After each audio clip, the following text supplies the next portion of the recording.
Good evening, ladies and gentlemen. Welcome. My name is Peter Hennessy. A very special Wiley group, this one. The National Archives got in touch a while ago and said that because of digitisation, they didn't need collective photocopies of the Cabinet minutes anymore for the open shelves at Kew, and would we like them? It's like winning the pools. No, lottery, sorry, for contemporary historians like us. So we said yes, and we got them. And this evening is part of the celebration of that, to thank the National Archives and friends of the National Archives are here, and the departmental record officers across Whitehall are represented as well.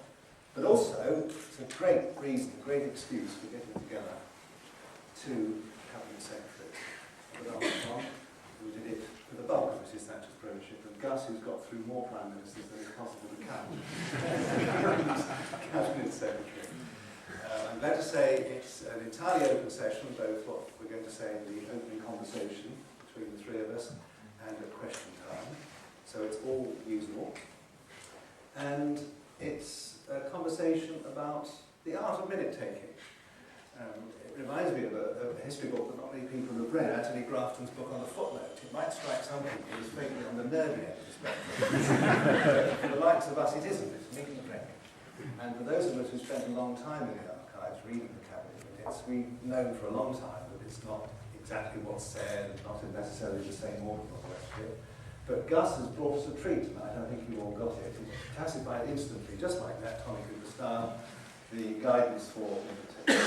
And there's some really good stuff in it. And so that's an extra treat. But I'm going to begin by asking Robert Armstrong, who Mrs Thatcher used to refer to as her oracle, to be our oracle this evening in terms of the pretty long collective memory you've got, Robert, of Cabinet minutes from the days when you were a young private secretary of the Treasury in the early 1950s, right through to the era in which you were in charge of the whole operation. Can you lead us into it? Well, thank you very much, Peter. I suppose I made my first contributions to Cabinet minutes in 1964, when I went into the Cabinet Office as Assistant Secretary in the Economic Division of the Cabinet Office. And so I used to go to meetings of the Cabinet when they were discussing economic matters and meetings of the economic committees, and had my first tie into Cabinet minute taking when Bert Trent was the Cabinet Secretary, that great man. That man who set very high standards. I can remember when he was in his last illness, I took a copy of Sir John Colville's diaries from number 10 when he was with Churchill in the years 1951 to 54, I think. And perhaps in the war, perhaps both. And Sir Bertrand was very much against people keeping down, people who were private secretaries or cabinet secretaries keeping diaries. And so he didn't really approve of Sir John Colville's diary. And I took him a copy and went to see him 2 days later, and I found he was reading it. So I asked him whether he was enjoying it. Yes, he said, it's well written, but he shouldn't have written it, you know.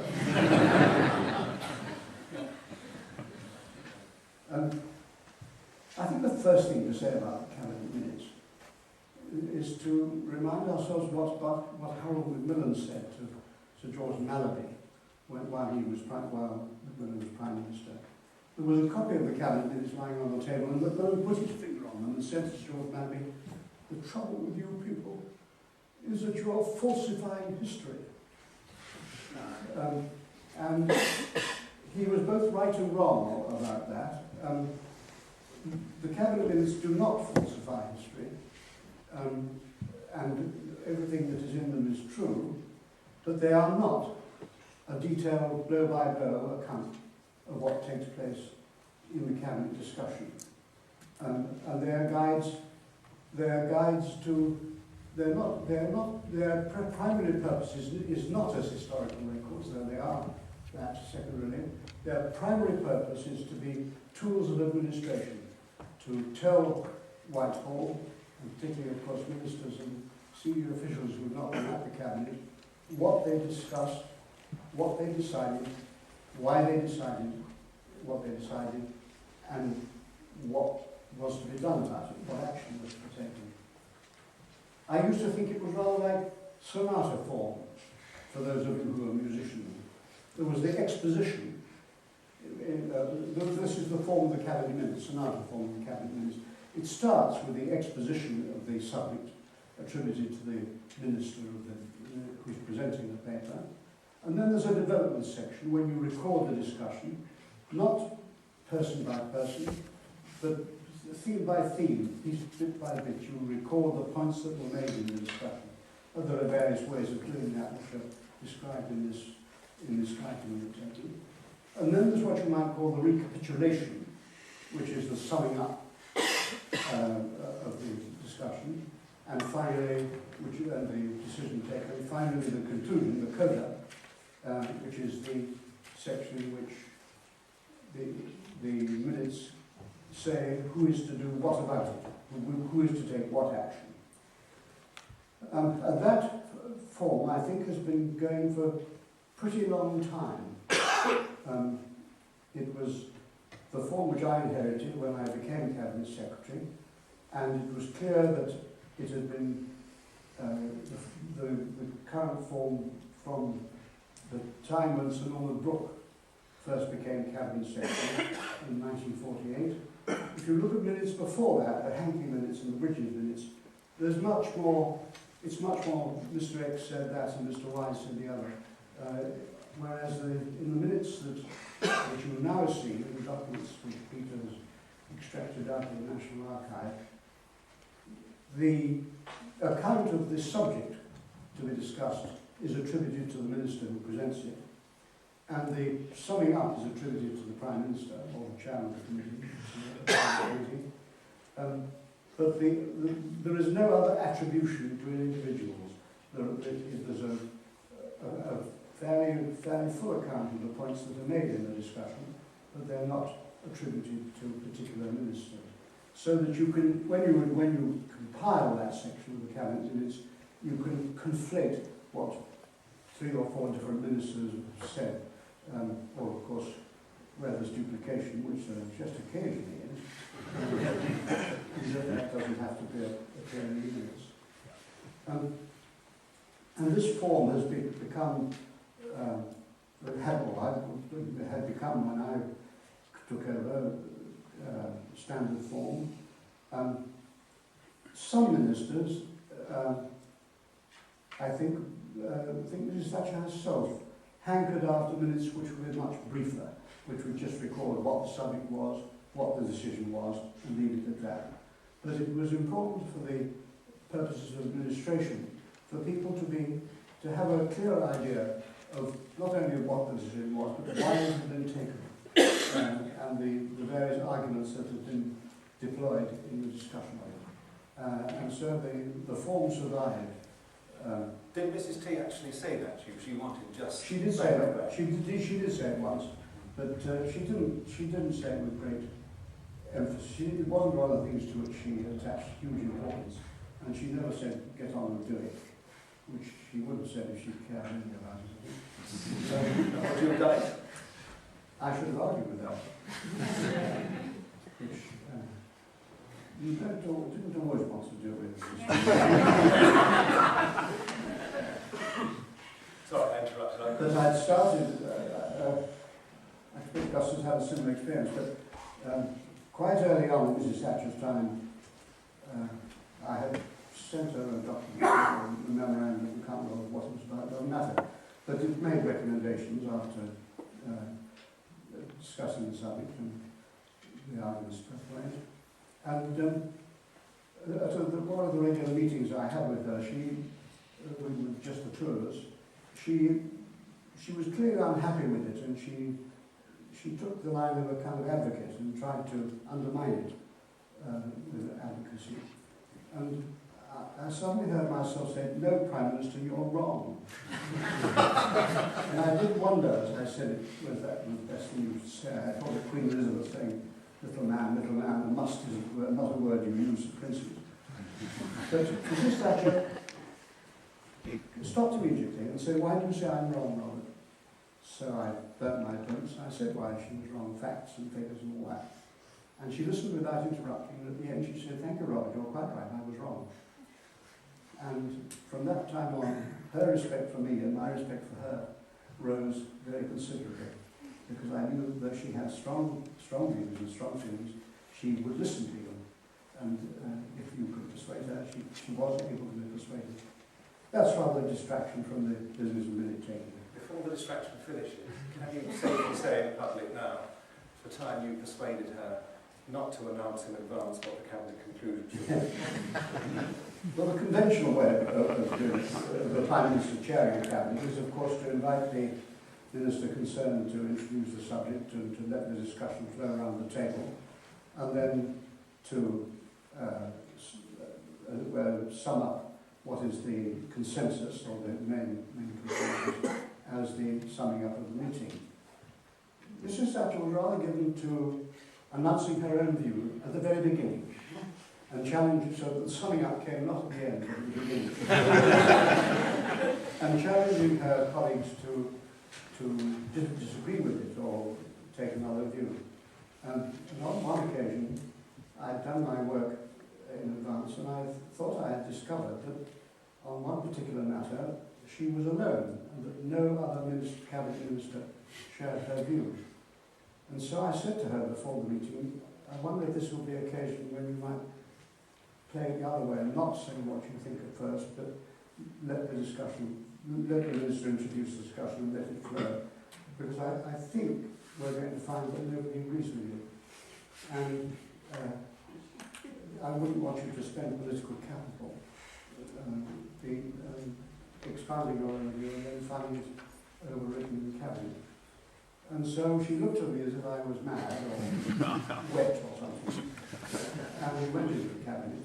And she did exactly as I had suggested she might do. She asked the minister to introduce the subject, let people flow in the discussion. Thank goodness my researches were correct, and nobody took the view that she took, which I knew she took. And she let the discussion flow, and then at the end, she very quietly summed up in the sense that the other ministers had suggested. And while I sat next to the Prime Minister on her right-hand side while this was going on, and it was like sitting next to a piano wire being stretched tight. And I thought it was going to snap, but it didn't.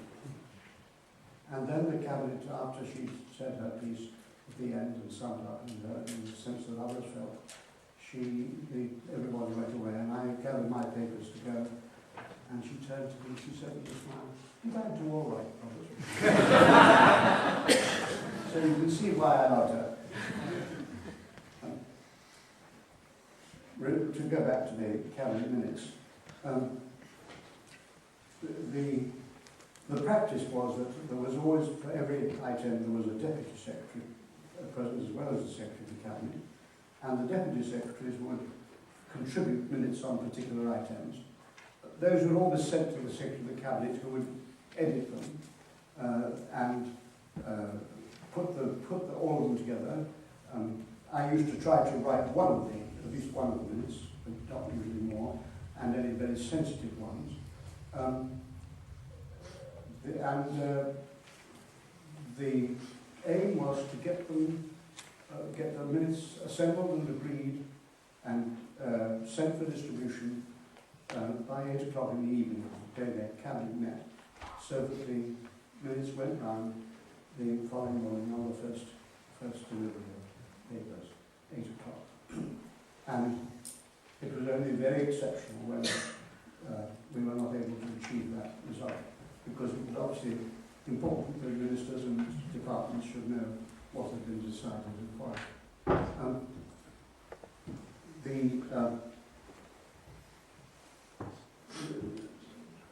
You say agreed, but it wasn't the Prime Minister who signed off, it was you, wasn't it? I signed them off, and I never submitted the draft to the Prime Minister.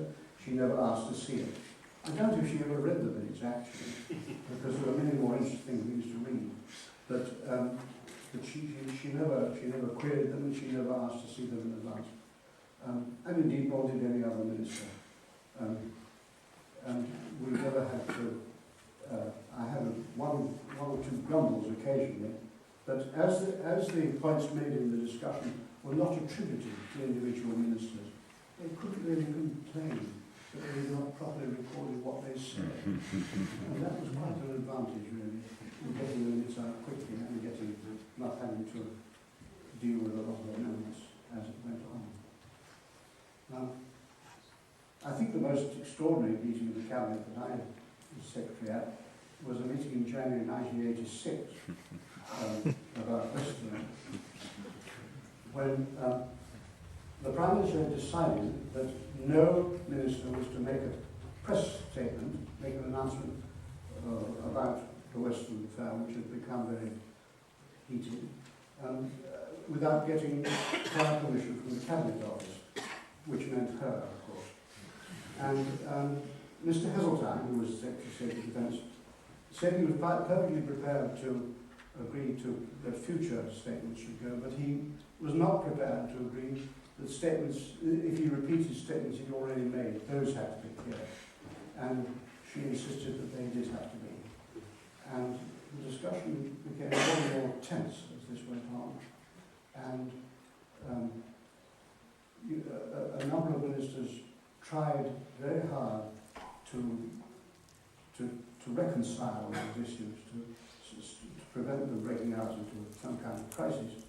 But Michael Heseltine wouldn't give way, and the Prime Minister wouldn't give way either. So eventually Mr. Heseltine gathered his papers together and said, if that's the situation, Prime Minister, I must leave this cabinet. And we weren't quite sure what he was saying to leave the meeting, whether he was resigning from the cabinet. But we very soon left because somebody came in from the front door and said in great excitement, Mr. Heseltine's standing on the front door saying he's resigned. And he had resigned. And so the cabinet was adjourned for half an hour while we rang up the Sandringham to get the Queen's agreement to a replacement appointment. That came through after about half an hour, and the cabinet resumed. So the cabinet minutes always contain a list at the front of the people attending the meeting. This one says, the Right Honourable Michael Heseltine, Secretary of State of Defence, items 1 and 2. The Right Honourable George Younger, Secretary of State for Defence, Secretary of State for Scotland, items 1 and 2. Secretary of State for Defence, items 3, 4. I think this is unique. I think I've talked for long enough, Peter. That's a terrific introduction. Thank you very much. Gus. Well, plus ça change, plus ça la même chose. As you wouldn't say in the cabinet minutes, because the guy tells you that you should not use foreign language. It's much the same. The interesting thing is how little has changed in terms of the style, the fact that they are my minutes, the Cabinet Secretary's minutes, we don't clear them with the Prime Minister, the fact that actually we try and get them round now the same day. There is an exception to that, which is new, I guess. And Robert probably didn't have the joy of getting all of the cabinet on a bus. Getting them, one famous occasion was having a cabinet in Chequers, and we got them all on a bus. And Chequers, the driver was newly ensconced in this country, I think it's fair to say. So Sat-Nav was in charge. And Sat-Nav took us through a lane which was slightly narrower than the bus. And that's become an interview question. The Cabinet Secretaries, what do you do when the Cabinet's stuck on a lane a mile from Chequers? So what did you do? We reversed. A U-turn eventually undertaken. So regional cabinets, and they've been all around the country. We've been to Bradford Balls, to the Royal Mint, you name it, and they're interesting events. And of course they're slightly different because you're going to a region. Did one in Rolls-Royce in Derby, and they want to impress you with what they're doing, so they show a video. Putting a video into the cabinet minutes is an interesting question of how one encapsulates that. We've also the drift from, there have been lots of papers, and when something's been through lots of cabinet committees, and you're getting it to cabinet, and you're just really to alert people the decision's been agreed at cabinet committee level, but it's something really important. You want all of cabinet to know. So instead of just the boring old paper, there is also a presentation. Sometimes these are PowerPoint presentations, sometimes these are slides. And so we have the fact that quite often now you'll see in the minutes, at this point, talk to a presentation or whatever, and we attach the presentations to the minutes. So that's new. Technology has had some downsides. We now have a big box outside of the cabinet room, like a sort of pigeonhole box where everyone deposits their Blackberries before they go in. This is for security reasons, you say, but it also stops them texting each other, which is rather important, I would say. So we have that. Interesting question about email. Where we thought about, well, we could get the minutes around even more quickly if we email them. And we've decided not to do that on the grounds that one of those joys of email is how easily you can whiz it around everybody else. So we do it consciously in a very old-fashioned way by paper. And I think that's right. So it's changed. We are, of course, much more open now, which is why we're publishing this guide to the minute-taking, which it was great. In the modern system, you've got the one here with restricted marked at the top and bottom of every page. I phoned up Richard Wilson because he produced this in 2001, and Robert and I were talking about it, and obviously this builds on the previous guide, and in due course we will update this to have the next guide. But as in all these cases, you build on the shoulders, you stand on the shoulders of your predecessors, so I will update this with my own little things that annoy me most, as people will know. I'm old-fashioned about two things. I really hate split infinitives. I'm not quite sure about to seasonally adjust, is the one from the Treasury days. And the other thing is verbal and oral, which is one of those pedantic little things that drives me mad. But there we are. But I've learned from this. Periphrasis. Phrases. I think right, phrases? Is this periphrasis? Phrases? Periphrasis, you see. Now, classical scholar. how many people in the room know what it means? Can we have a show of hands? How many people feel very confident about they will be able to define this? Michael Cockett, yes. Does it mean circumlocution? No. Well, I didn't know, so I looked it up, as we all do now, on the internet. A device by which a grammatical category or grammatical relationship is expressed by a free morpheme. Typically one or more function words modifying a content word instead of being shown by inflection or derivation. So it's quite straightforward. It's quite bizarre. But the main thing I would say, I've considered, has coalition made a difference to cabinet minutes? And the answer is no. We haven't changed anything as a result of coalition. There is obviously round the table people from both parties, but in terms of how the rules that Robert has put out there, absolutely not. Things are,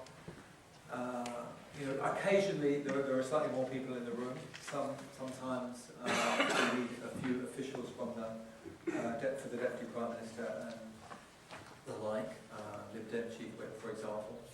But other than that, it's much the same. And I would say that it's an interesting story of massive continuity. One thing that I feel very guilty about now, because Robert said what he said, is that I have completely delegated writing the minutes to the minute writers. But I actually then get a final version and I go through it and make amendments to that version. I always sign off every single version.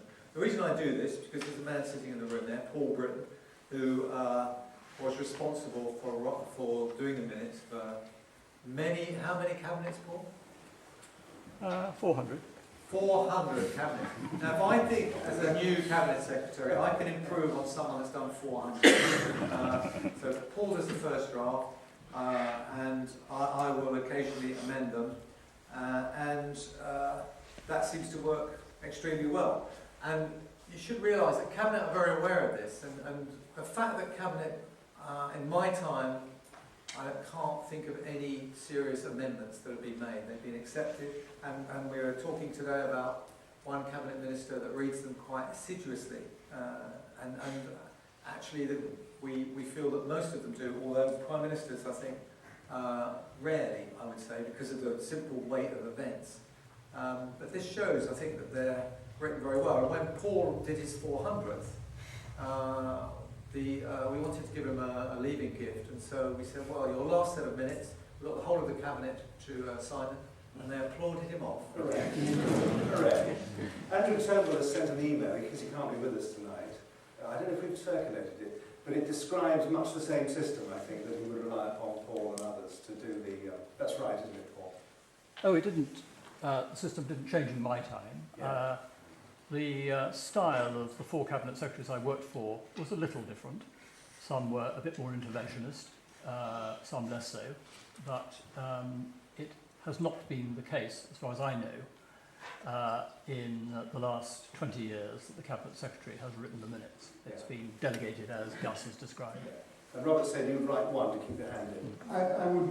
I would write a very sensitive one, if there was a particularly sensitive one. A confidential annex. One to get around. And confidential annexes, we perhaps ought to just say what a confidential annex is. There are some discussions, if it's on a very, very highly secret, highly confidential subject, where the discussion is not, the minute is not disseminated around all the recipients of cabinet minutes, that is confined to a very few people, sometimes not sent round at all, just a copy for the record. Now, these are called confidential annexes. They're very often labelled top secret and have code words on them and all that kind of stuff. And I mostly did those myself, and I would tend to try and do one of the minutes at each meeting, but sometimes I fail to do that.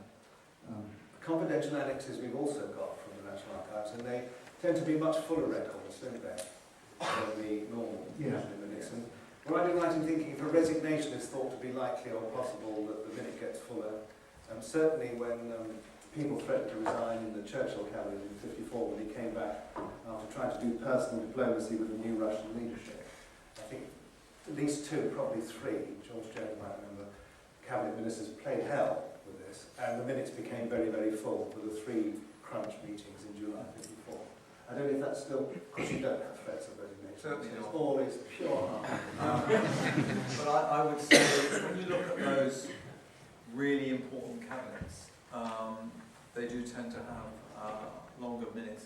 One example, when I was John Major's press secretary, Maastricht was the big issue, and there were 2 or 3 Maastricht cabinets that were absolutely vital about what the opt-outs, and I remember people like Michael Howell being very concerned about the social opt-out and the like. And this was, the cabinet discussions were very seriously a negotiating remit for the Prime Minister to take away to the European Council. Big issues, massive issues for the Conservative Party. I think those discussions were minuted in quite some detail. Yeah. And sometimes there will be a very long cabinet and lots and lots of things. The one I remember most vividly was Gordon Brown's first cabinet, when I think he wanted to make a point. And that's the way cabinets would be. And we were discussing a paper called Building Britain's Future, I think. And it was full of all sorts of constitutional issues, House of Lords reform, possible voting reforms, massive war powers, almost thing. And so Gordon Brown started off the cabinet by asking everybody in turn. We'd circulated this long paper, with not too much notice, has to be said, asking everybody for their views on these 101 really big issues. And after we got through about 4 speakers, I passed the Prime Minister a note and gave it to him. And just before the next speaker spoke, Gordon Brown said, "Look, you've got to be a lot more concise, because Gus tells me that at this rate you'll be here at midnight." the fact of notes that go back and forth between cabinet secretaries and prime ministers, I think, Robert, is quite a common habit, isn't it? When I first began in 1979, I went to a cabinet with my predecessor, John Hunt, sat alongside him, and he wanted to pass a note to the Prime Minister, so he went down under the table with a piece of paper and wrote this note so that no one could see it, and passed it to the Prime Minister under the table. And the Prime Minister picked it up and looked at it and said, "I never could read your handwriting, John. You have to tell me what this says." So when I was first time on my own, without John there, I hadn't wanted to pass a note to the Prime Minister, so I did so. I went under the table and I wrote it, and I had better handwriting than John Hunt had, and I wrote it as clear as I could and passed it to the Prime Minister. And she picked it up and said, "Your handwriting is nearly as bad as John's." So I learnt my lesson. No more notes unless asked for. I've had a chance to read this. I was lucky, the advanced copy of these minutes-taking guidance. And the back end of it is a treat, because it asks you to forego jargon and so on. Use of English, that's where your that's where periphrases come in. And it seems, if you look on page 23, at the bottom there are no shortcuts, straightforward, simple English. It seems to me very similar. I had a chance to check the text of George Orwell's Politics in the English Language, his classic essay in 1946. Right at the end of it, there are rules of do's and don'ts. So I don't know if Paul can remember. Is this a straight lift from Orwell? Is it very similar? Well, Norman Brooke wrote it. Ah. Norman Brooke wrote the first version of this using some material which had come down from Hankey. Yes. But it has been revised on at least half a dozen occasions. But I think this is substantially still Norman Brooke's work. Yeah. Very So it's George Orwell's. George Orwell's. Yeah. Not. That's right. Yes, it was.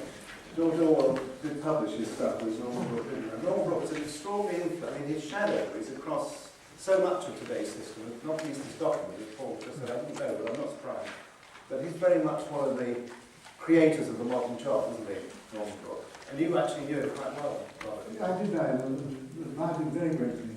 I'm sure the present form of the cabinet minutes, which both Gus and I inherited, was basically his work, his thinking about it. Yeah. He was a big man, and he was quite formidable. But he was very good. Because he was cabinet secretary, and Churchill wouldn't let him go. They wanted Norman Brooke to go back to the Treasury, I think. But because in those days the Secretary of the Cabinet was not one of the top posts in the service. It was slightly below the top. And they wanted to take Brooke back, but Churchill wouldn't let him go.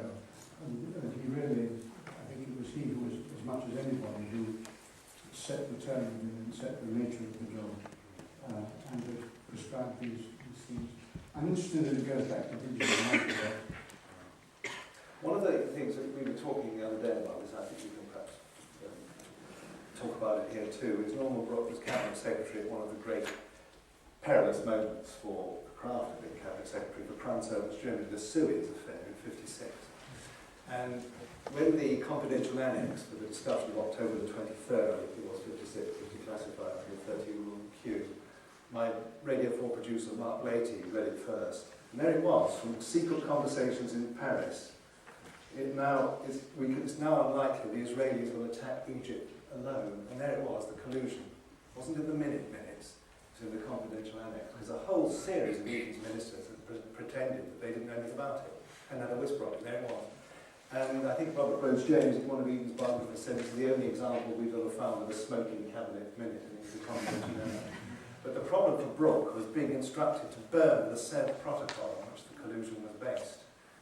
And that's a dilemma and a half, isn't it? I mean, perhaps you want to relive that, Robert, because you know all about it.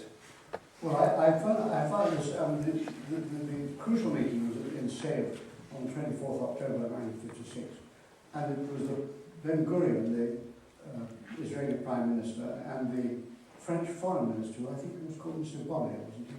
And it was Christian Pina. Pino, that's right.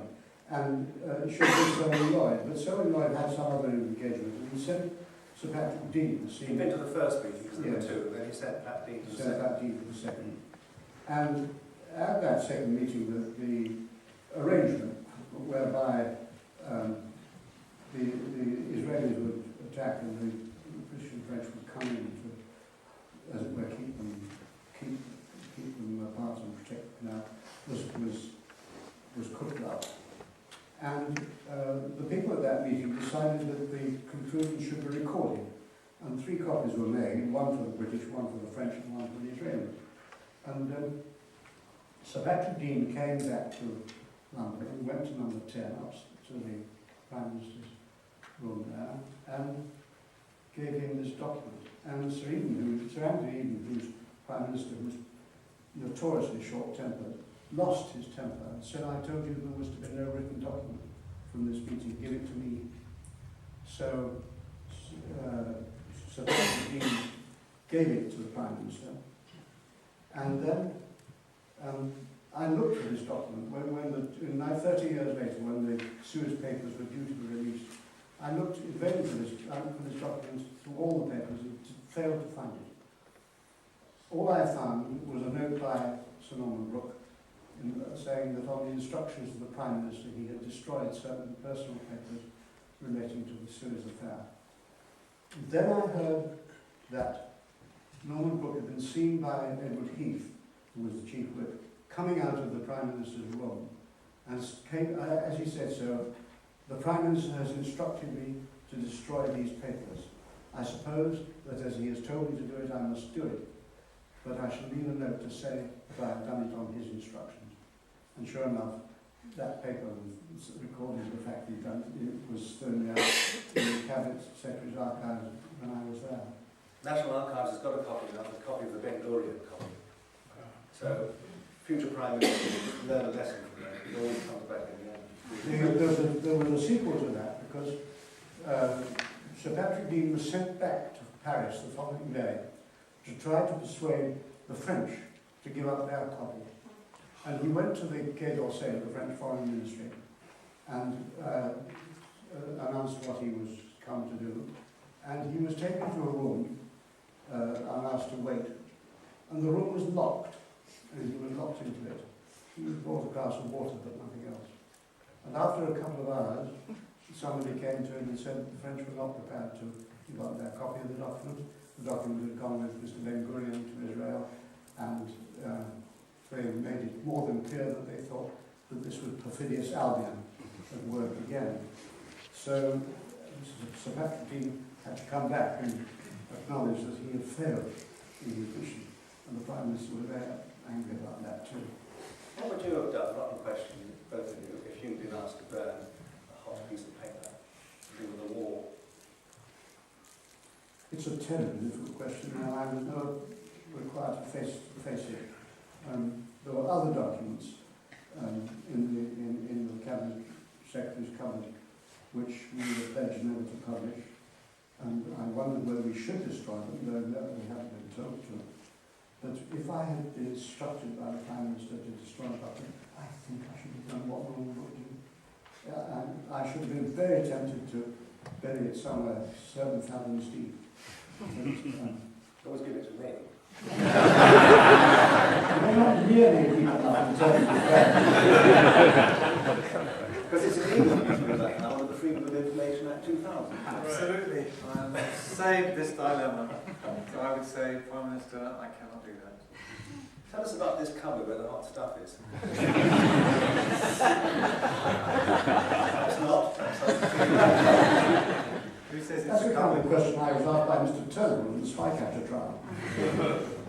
Very happy what you said. Well, we agreed to say, why do you object to Mr. Wright saying that the top brass of the security service sit on the 6th floor? So I said, well, I object to them saying that because that would make the 6th floor a target for interception or action by Russian terrorists or foreign terrorists. What I couldn't say was that they weren't on the 6th floor at all, they were on the 3rd floor. Well, I think that's a good moment to open up the discussion. Thank you very much.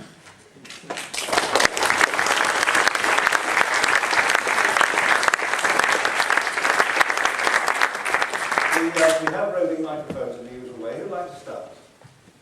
Yes.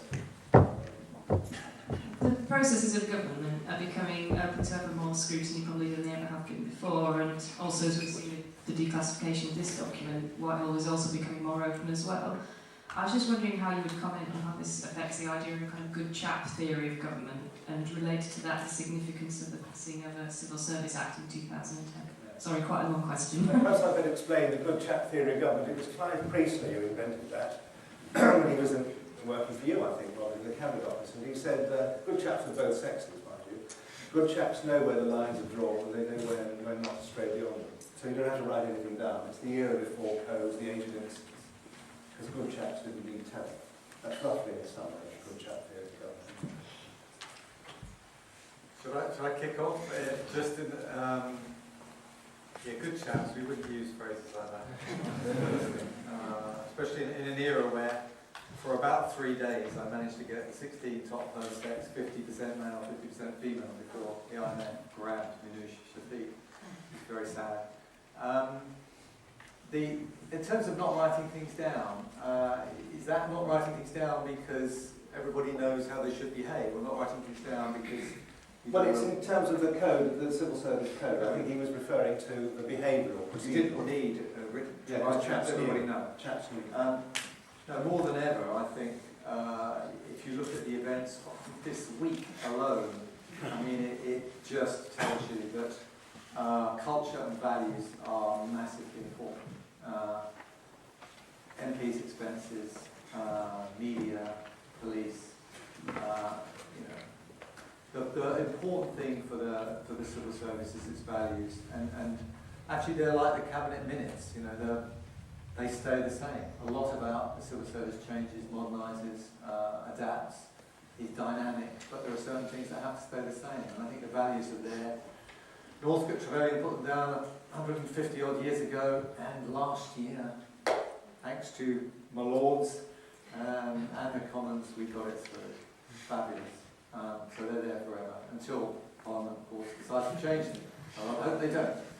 So I think it's massively important that they're written down in stone on our hearts. There wasn't a whit of the code when you started. You learned from, well, it was a sexist remark, you learned from Nelly. That's what the civil service used to describe the process of. Sitting down with your early mentors. Yes, you were brought up to it. I think it was partly a function of leadership, wasn't it? The people by whom we were led set certain standards, and you expected to be required to follow them. They weren't, as it were, laid down in the code, but you just knew how you should behave and how you shouldn't behave. You knew, of course, that your career would be set back if you misbehaved, but it was not really that kind of fear that governed it. It was just the ethos of the time, I think.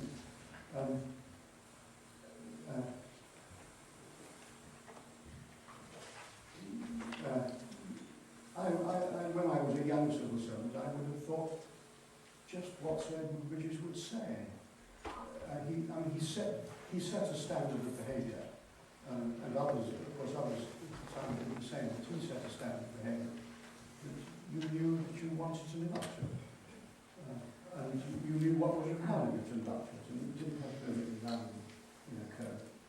And I think what's changed, and why we have written it down, is in Robert's day, people would join, and that would be their career. And there was nothing like as much, if you look at our top levels, it's something like 40% of what we call externals who come in from outside. So in this generation of the civil service, it's much more important. They haven't been there to learn at the seat of their cerebral group. So they've been in local local government, they've been in the private sector, the voluntary sector, so it's really important that when they come in, we don't assume that they understand the values. So we actually have to very proactively go out and explain it to people. I thought we need to codify that, as you know, at the end of my time as cabinet secretary, for various reasons, and I did produce a memorandum of guidance on the duties and responsibilities of civil servants in relation to ministers. That's because of the Pontic affair, wasn't it? It wasn't only because of the Pontic affair, no, but that, I didn't do it until after the Pontic affair was concluded, because were sub judice. But it has seemed to me for some time that these things they had been stated, I think, by Warren Fisher, who was head of civil service before the war, before the Second World War. And it seemed to me that the time had come when people needed to be reminded of it. But you went back to the great Cecil who looked after Queen Elizabeth. You can quote verbatim, can't you, what he said, or what she said? Yes, she said, "This judgment I have of you." This is when she was quite young, she was 25 or 26. She'd just become Queen, and she appointed Sir William Cecil to be her Secretary of State, who later became Lord Trevor. And she said to him, "This judgment I have of you, that you will not be corrupted by any manner of gift, that you will be faithful to the state, and that without respect to my private will, you will give me that advice you think best." And that encapsulates, certainly encapsulated for me what I was expected to do and to be. And sort of stated by, even after 400 years, it was still relevant, not just relevant, but correct. Yes. I had a row with Dr. Starkey about that. Who am I? Well, in his book, I think, The Young Elizabeth, he published a version of those words, and he didn't say faithful to the state. He used some other word, which was much less telling, and implied something completely different. And I wrote to him and said, "Have I been getting it wrong all these years? Is the word right?" And I didn't get any reply. And then, some months later, I met him at a party, and we were introduced. And he said, "You wrote to me, and I never sent a reply because I didn't want to admit I'd been wrong." Now we know. Yes, Hugh. Yes, could I just ask you about verbatim records? Now, I believe that I could be totally wrong about this, that conversations between Prime Minister and foreign heads of state are recorded verbatim and will appear in, and that in the cabinet room there is a shorthand writer who takes down everything that everyone says for. Is that true? I can very categorically say no and no. Because what will happen typically for a head of state phone call, at least in my generation, I doubt that it's changed, and this has been through since the John Major days. Private secretary would be on the line, and we would keep a record of that phone call, which would then be distributed. There might be more than one record, because some parts of it may be very sensitive and distributed to a very small number of people. There might be other bits that go to other people. Doubtless there is the same at the other end. One day it would be fascinating to put the two together and see if it looks like the same thing. But also it's worth stressing that the phone call is being supplanted to some extent by the video conference as well. So now there are Prime Minister, particularly between Prime Ministers and Presidents of the United States, you use video conferencing at times. I think Lawrence Burgess, who was Assistant Secretary during the war, against the rules, had all these notes of what was actually said in cabinet minutes. And Andrew Roberts published them a year or two ago, and they're absolutely fascinating. But do you think that if there were verbatim records and they were released in 50 years' time or whatever, would they add to our sum total knowledge of what's briefing going on very much? Or is it just all, you know, flannel and... We're getting the Cabinet Secretary's notebooks bit by bit, and all the books on classified thanks to our friends here. But perhaps you'd like to answer that. Well, Gus may have a different answer. First of all, on the talks on with foreign heads of state, heads of government, at least some of those were recorded, if they happened over the telephone in my time.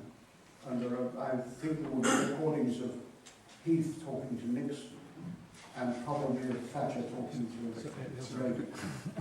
I think you will find references to those in the papers. The proceedings of the cabinet were never recorded. Just by, once. Either by a shorthand typist or by a machine. Just once, in '62, Macmillan asked them to record, and it's in the file on its own, his opening soliloquy about the need for a Nicky as well as a Ned at Lincoln's policy. And it's who are the middle classes stuff. He just lost Orpington. But that's the only time we found verbatim. So I think it's a one-off. At the beginning of my time, the number 10 had just been refurbished, a huge refurbishment between 1963 and 1968, I suppose, and during which the office of the Prime Minister moved to Admiralty House. And they installed in the cabinet room a system of microphones and loudspeakers to enable cabinet ministers to hear the proceedings in case some of them were a little bit hard of hearing. And we had this thing on to enable cabinet ministers, as we thought, to hear better. Until one day a cab driver came in and said he'd been driving past and his radio, come onto his radio, was interrupted by a discussion going on. And after listening to a bit, he realised it was a cabinet. So we thought that if a cab driver driving down Horseguards Road could pick up the cabinet minutes, the Russians might be able to do so. So we stripped all the microphones and loudspeakers out. Dickie next. Wait for the machine, so the Russians can hear as well. In the foothills of committee land, where I spend my life, it sometimes happens that the clerk taking the minutes and the chairman cannot agree about what ought to go into the minutes. Now, I have a hypothetical question about what happens on the mountaintops, and you can always duck it by saying it never happens. But should there be an irreconcilable difference of opinion between the Prime Minister and the Cabinet Secretary about what should be in the minutes, what, in your opinion, whose opinion ought to prevail? Well, it never happens, so I have to have resort to your thing. And I'm sure that Gus would agree with me that it's a matter of pride, professional pride, that it should never happen. It's a very difficult question to answer. What if it did happen? Well, I don't know what I should have done, really. I suppose we should have had to discuss it with the Prime Minister, and if it had been the Prime Minister objecting, and issue a corrected version with which he was content. But as I say, it never arose because, as a matter of professional pride, you got it right. Gus? It's never arisen. And remember that the minutes go out under the Cabinet Secretary's authority, so they're not clear to the Prime Minister. So the Prime Minister reads them, that's the first they see of them, and it will be also a very brave act on their part to then come back and say, oh, I disagree with that, because that's been out there, it's gone to all of the Cabinet. There are moments when, famously, there are Cabinet Ministers who are delighted when they get the minutes to know what the outcome was. Goes back to your question. There was a great occasion. The Cabinet Minister didn't start until 1916 when Sir Maurice Hankey became Cabinet Secretary, first Cabinet Secretary. And before that time, the only records of the meeting were the letters which the Prime Minister sent to the Queen or to the King, describing the proceedings of the Cabinet.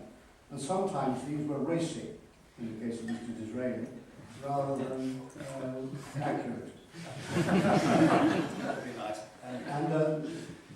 But there's also Mr. Gladstone, in his diary, used to write a very, very succinct account of what passed in Cabinet. But otherwise, of course, before that time, there wasn't anything in that, and there was an exchange of correspondence between a private secretary of the Treasury and the private secretary number 10. And so the Chancellor doesn't know what was decided about this. I've been unable to discover. Can you ask Mr. G, Mr. Gladstone, what was decided and tell us what it was? So Mr. Lloyd George wanted to avoid that kind of situation. He set up the Cabinet Office. We've been very lucky to see Norman Brooks' diaries that he classified in the National Archive, and they're very interesting in providing. It's a notebook. It's a notebook. It's a very rich archive and colour to the discussions of the cabinets. Churchill's reference to the H-bomb being the ticket to the royal enclosure at Ascot. Obviously, Bertrand probably didn't keep that sort of diary, but do any of the successors to Norman Brooke, including yourself, have that kind of interesting archive that we might see in years to come? Well, the purpose of Norman Brooks' notes were to enable him to write the minutes, to recall what was said. I looked at when I was in the office. I looked at his books, and he was what he wrote down was very short. Very often, only 2 or 3 words for what some minister had said, and it was there obviously just to remind him. And reading it afterwards, somebody else wouldn't have really known exactly what was said. I don't know how Gus does it, but when I did it, I wrote rather more in my notebook, which eventually you will be able to see if anybody can read my writing. Very good writing. Not in the book, not in those books. It was very much scrawled. And I wrote rather more down to remind myself of what was said. But even so, it's not really history, because if the Prime Minister wanted something or asked for something, I would have to stop doing it. So there would be gaps in the record and that kind of thing. What are you writing down for residue for us? Well, I suppose I am in a slightly different position to previous Cabinet Secretaries in knowing that one day they will be public. And I think Robert made a very good point that predecessors were often writing them for other reasons and thought that they might never see the light of day. So Didn't dream that they would be the light didn't of day. dream they see the light, exactly. This is, I have tried to still do them in the same way that others have done them, i.e., as Robert said, an accurate description of what people have said, trying occasionally to pick up that little phrase which you know is far too florid to ever appear in a good 7 minutes. Well, you just have to wait. Have to wait. As Robert says, they're absolutely not. You have to see what you're doing as Cabinet Secretary. You're sitting next to the Prime Minister. Item 1 has gone for 45 minutes of a 5-item agenda, and you've got an hour and a half. You're thinking about how to manage the time. You are thinking about the fact that there are 3 or 4 cabinet ministers trying to get in, and the cabinet table is such that it's quite hard for someone in certain positions to actually catch the Prime Minister's eye. And you're trying to work out whether the Prime Minister hasn't noticed that someone's trying to catch their eye on purpose or not. That's the tricky part. And then, of course, there's a moment where the Prime Minister wants you to do something, like, is it, where am I going next? Is there room to kind of, can we let this overrun by 10 minutes? And you'll need to kind of do something. Or indeed, asks you to contribute, which is very, very rare, but occasionally you're asked to say something on possibly some legal or technical matter, but that's incredibly rare. So they're not comprehensive, but I have tried to take down as much as possible. and of course the big difference is the attribution that they are all attributed to various initials, which will be deciphered, I hope, but my handwriting is a lot worse than Robert's. There's a whole load of questions waiting, so I think we'll have to bunch them. Charles first. Thank you. A quick question about mechanics. There used to be, maybe still are, from time to time, so-called political cabinets, when the officials would leave and the politicians would get on with it. Now, you may say, well, I wasn't there, so I don't know, but who would take the minutes there? I mean, does any paper emerge from those meetings, and if so, how? Well, there were political meetings when I was there, and the officials left, and there were no officials. Whether the Prime Minister made any notes, I don't know. Whether the Chief Whip might have done so, but there were no minutes taken by officials. So it does not form part of the archive then? No. Did party officials sometimes come in? Political cabinets? Most certainly. I mean, and there are still political cabinets, and as Robert says, we do our news of the world bit. We make our excuses and leave. And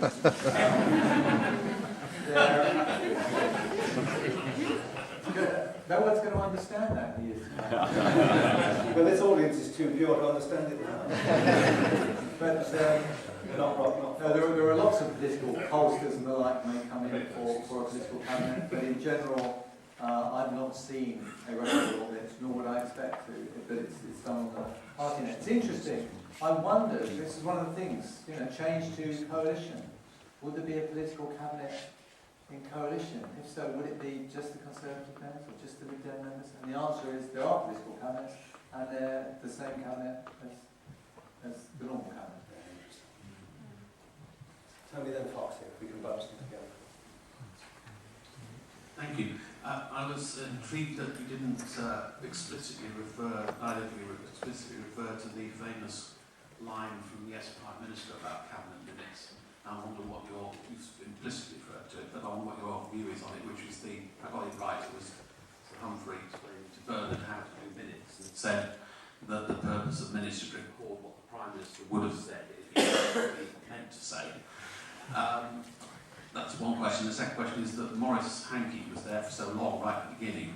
Again, you've implicitly touched on this. I wonder if you could just flush out a bit how important that still is today, because he was there. He was the first, and he was there for so long. Yeah. Foxes quickly, then we'll answer the two together, because we've got to stop the minutes. Sorry, in 3 parts.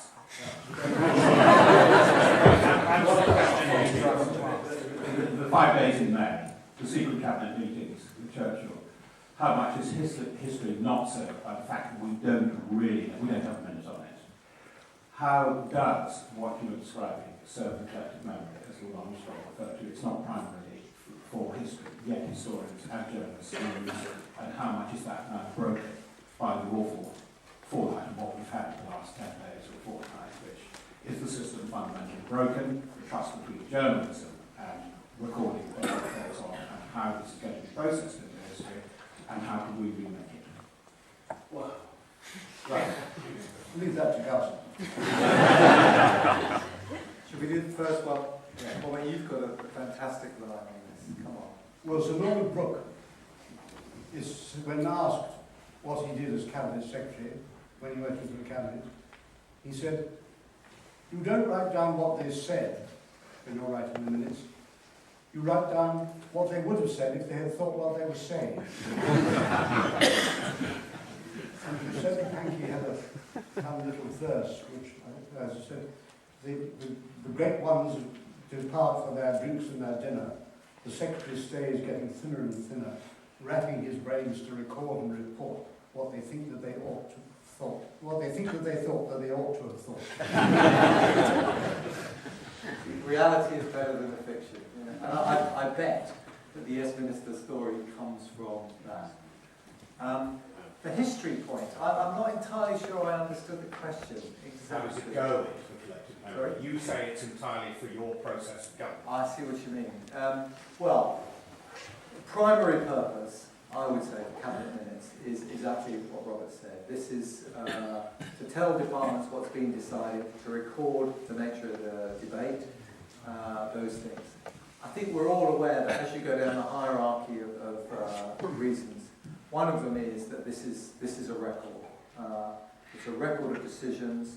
It's a record that you know will be public eventually, and it's something that will keep Peter in a job. So there are important aspects. That's probably everyone in the room, I hope. So there are various reasons for it, and I think we're very aware that we want it to be as accurate as possible. I mean, there is a real art to when someone has made a very rambling intervention which has started in one place and gone to all places, north, south, east and west, and ended up somewhere completely different. And you're trying to encapsulate that can be a challenge. And also, given that you're trying to give clients a clear steer on where to go, sometimes it has to be said that you do cut through that. But it's a secondary purpose of the cabinet minutes that they are historical record. And they are accurate because they do record what was discussed, the reasons that were given, and the points made in the discussion and all that. They don't record them blow by blow, minister by minister. And in that sense, they're historically short and complete. But they're not inaccurate. No. And the complement of the minutes and the Cabinet Secretary's notebooks should provide interesting reading. Was it harder to do the minutes in the Tony Blair era, where there were very few papers that were presented, not like his days when they went with routine, or Margaret even produced quite a lot of papers. And also the discussions were, if I could put it tactfully, rather free-flowing. And Cabinet wasn't really encouraged to take decisions, it was done at the level beneath, wasn't it? Well, So how did you construct the minutes to make it look as if it was... It's a bit of an illusion, this, because in a well-functioning system, cabinet committees do a lot of the work. And a lot of things that go to cabinet are, in a sense, pre-cooked, because they've been through a cabinet committee, and you've got a view about where that cabinet committee's come out, and maybe one or two aspects still to be resolved. But and therefore, they've had a long paper, which is the cabinet committee paper. When a minister comes to present the issue, by then you're close to announcing it. And so quite a lot of what the discussion is about is not the arguments about pros and cons of the policy, because that's been decided. You've made a compromise, you've come up with a policy. But quite a lot is about the politics and the presentation, as well as explaining the policy and why you come to that decision to members that weren't on the previous cabinet committee. So that's quite often done by a presentation. And the thing about a presentation is they've got the detailed papers if they want to, but actually they haven't, a lot of Secretaries of State probably haven't read very detailed long papers on a subject which they're not one of their special interests, because they're not on that cabinet committee. So you're trying to bring them up to speed on a subject that they need to understand the main arguments on. So I think this business about papers versus presentations has been a bit overdone, to be honest. Technically, cabinet committees can take decisions in the name of cabinet, and things don't need to come to cabinet if they've been decided in the cabinet committee, unless the chairman thinks that they're of sufficient political importance that the cabinet ought to see them. Or, and if of course, a member of the committee has reserved his position and says he doesn't agree and wants the thing to go to cabinet. So that has to be one of mine too, I think. Jonathan, last question we have time for. Well, in fact, Gus has answered half the question, so I was going to ask you about the role of the subcommittees. And just to get the final part of the question, are then minutes in a similar fashion kept of cabinet subcommittees? Yeah. And similarly, when you have the equivalent of the war cabinet, when you have the Prime Minister and senior ministers discussing very sensitive issues, is it a similar process of recording and... Absolutely. And what we do for Cabinet is we will generally give Cabinet a synopsis, a summary of the things that have been discussed in the various subcommittees. So there's a summary document in the fall. In the Falklands War, the War Cabinet of 5 ministers met with the Chief of Defence Staff and me every day at 10:30. and that was recorded just as any other cabinet meeting would be, a cabinet committee meeting would be. The Prime Minister was scrupulous about keeping the cabinet informed about what was going on, not necessarily with a piece of paper, but with an oral presentation by herself and by the Secretary of State for Defence. But she was absolutely scrupulous about the big decisions. The decision to send the task force in the first place, and the decision to land the troops, when and where. And that was taken by the whole cabinet. It was discussed by the War Cabinet, who came to a conclusion, but then she insisted that the whole cabinet, it was presented to the whole cabinet, so the whole cabinet knew what the decision was and endorsed it. And very similar process with National Security Council discussing Libya, and then that going to the full cabinet with the written advice of the AG and all the rest of it. Your Libya subcommittee of the NSC meets twice a week, isn't it? It's met more often than that at times, Yeah, but at the moment, I think. at the moment it was daily for quite a while, and now it's gone down to about twice a week. Well, Robert, It's not much fun for the Cabinet Secretary if you're, I mean, you try to keep the Cabinet going on an ordinary, standard peacetime basis, and you do your duty as head of the civil service, and then along comes a war. You've got a very good war book to cover what you do when the Third World War breaks out, but actually nothing which tells you what you do if you're fighting a predominantly NATO fight 8,000 miles away in the South Atlantic, or indeed, I suspect, if you're protecting the civilians in Libya. I think your war book's a bit different from the transition to war for World War III. You've got a smorgasbord now, haven't you? Well, my first one, wasn't when I was Cabinet Secretary, was the Gulf War I, as I call it. And interestingly, I was then the Press Secretary, but I was also a member of the War Cabinet, for which, great privilege, I was there when the IRA landed their mortar bomb just outside the window. So it would have been somebody else's turn. It would be just a bit more accurate. On that note. Robert and Gus, that was absolutely terrific. Thank you so much.